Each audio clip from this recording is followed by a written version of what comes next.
4:30 Wednesday morning. What's up, guys? Did you know that you can reset your Instagram account? You can go to the 3 bars. There's some, I don't remember the prompts, but there's like 3 things you click and you can reset your preferences.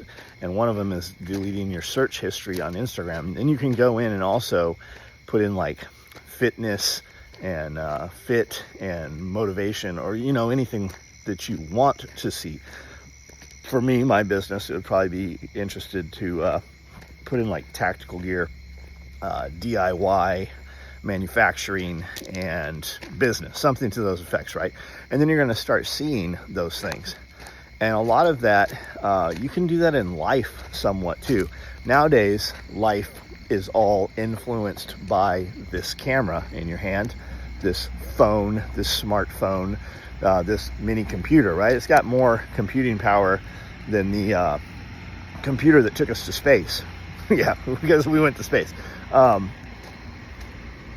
that will change how you maneuver and operate and the thoughts in your head. That's fucking pretty scary, right? This thing in your hand influences your motivations and your desires and your actions through the day, which accumulate into weeks, months, years. And it changes the course of your life. I remember saying forever ago, when people are like, hey, did you buy any new watches? Have you bought any new luxury goods? Have you bought any new cars?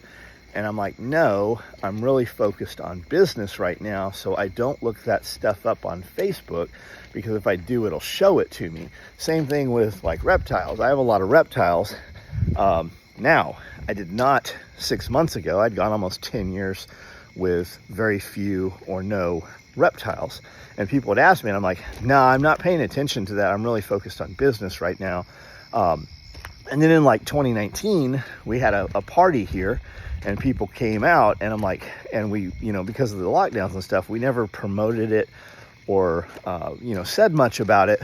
So only people really on my live videos, I do one every night at 9 o'clock on YouTube, and have for, almost a decade now, literally every day of the year for years.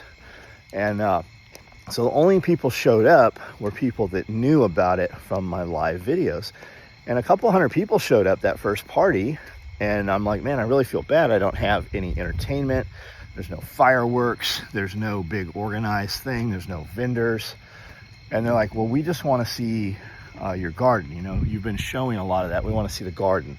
Or we want to see how you did your water catchment into the pond. Or we want to see how your 3 ponds work together. Billy Bond, William Bond, thank you. Matt and Tim, who dug and helped build a lot of the bigger pieces here over a couple months period. They lived in a bus here. They just showed up from my videos and they're like, hey, we're here to help do the fencing. And we fenced they fenced the entirety of the property and closed it all up just from the videos. And my motivation and my drive and everything was prepping, right? Because it looked like they might shut down interstate commerce, and they might shut down, they were even talking about, dark, cold winter. Well, we talk about that all the time. So would it hurt to be prepared for it, right? Do you want to have to get a log splitter and totes full of wood? There's a whole pile over there, right? Do you want to have to do that over a period of years? Or do you want to do it all at once? Because it's going to take you months to do that, and that's all you're going to do. And then you start thinking, well, man, I could probably start a firewood business if I had to, right? And that's going to be your drive and your motivation, and your focus is doing firewood.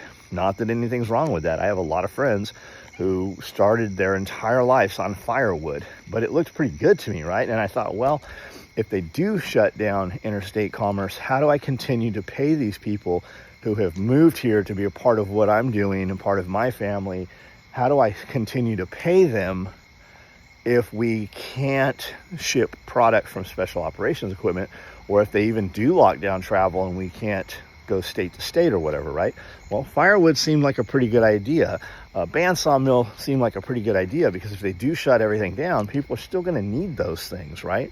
We could trade them for a sheep or, a cow, half a cow, whatever we had to do.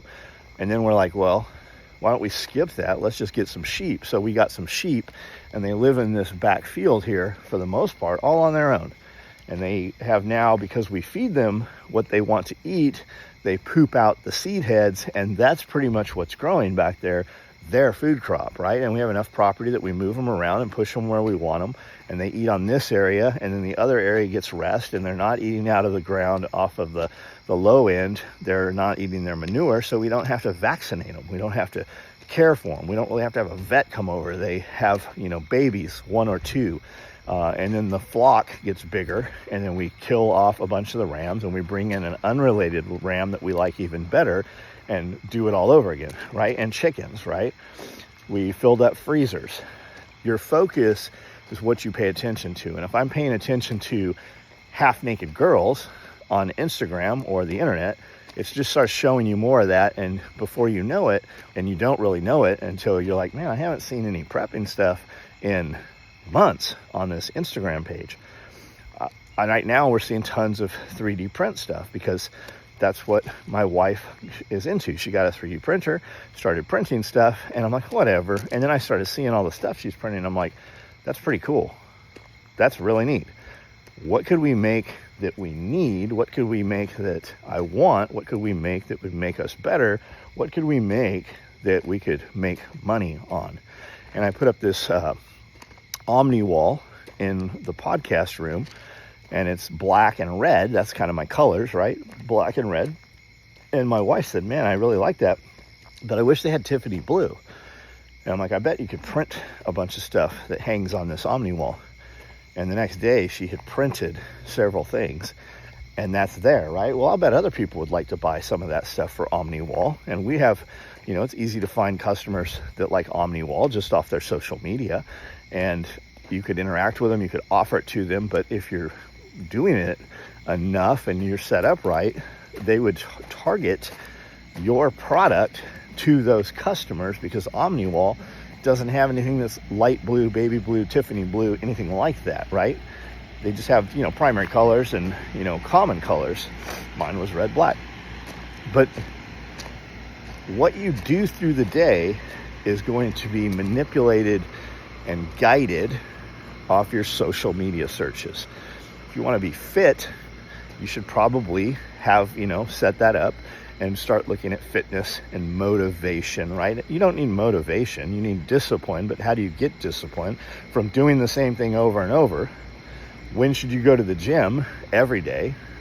But I need rest. Most of you don't need rest. You have not worked to your limit. You're not overtraining. It's not a fucking real thing for most people in the world. You're just a little bit sore, and you never got used to doing it to where the soreness went away. So you cruised for several weeks or a month, and you're like, I'm not sore anymore. So you up the intensity of the workout or change the exercise or the angle or whatever you do. That's how everything in life is. When in the days I don't want to go to the gym are the days I have the best workouts at the gym. That's where I cross that next barrier. I'm gonna go in here and work out right now, and I'm going to do Pulling the Thread podcast. And if you're a member, we have a membership on Instagram and YouTube. If you're a member, under posts, there's a post up there that says ask us any questions. We build a whole video for our members off the questions you ask, and that's geared towards whatever that I am into and whatever Jeff is into and whatever somebody who watches us thinks we have the answer or the opinion or a difference of opinion that they might want to hear. And we build that video off of your questions. We're going to do that today. We're going to do some short year videos and a bunch of other stuff. That's why I'm out here in the dark when most people are asleep. I went to bed last night at 10:30. I turned the lights off, head hit the pillow, and I got up at 4 this morning. That's when I woke up. I don't ever have an alarm clock. I'm just excited to be up for the day. And I'm going to go do this shit. Be careful what you consume because you're influenced and guided by everything. And I think that it's important to be aware of that. It is very easy to sit down on the toilet, pull out that phone, and before you know it, you're in there 20, 30 minutes. Weird. Why do people want to be on a toilet where their legs are probably going numb for any length of time, smelling poop, or even worse, other people's poop? That's kind of a weird thing. See you guys. Do something worth doing. How's your fitness picture look? Look in the mirror. Take your shirt off, look in the mirror. You proud of that? You want to walk around like that? Or are you embarrassed by that? You know, you can change that. You can. I'm watching these kittens out here running around, playing, chasing each other. There's 3 of them right here. You guys have a good day. You can change your day. And usually like, oh, my day's ruined because of that person. Change it. Stop it. How many people go home on the weekend and spend all weekend dreading going back to work through the week? If it's that bad, do something else. You have choices. You have choices.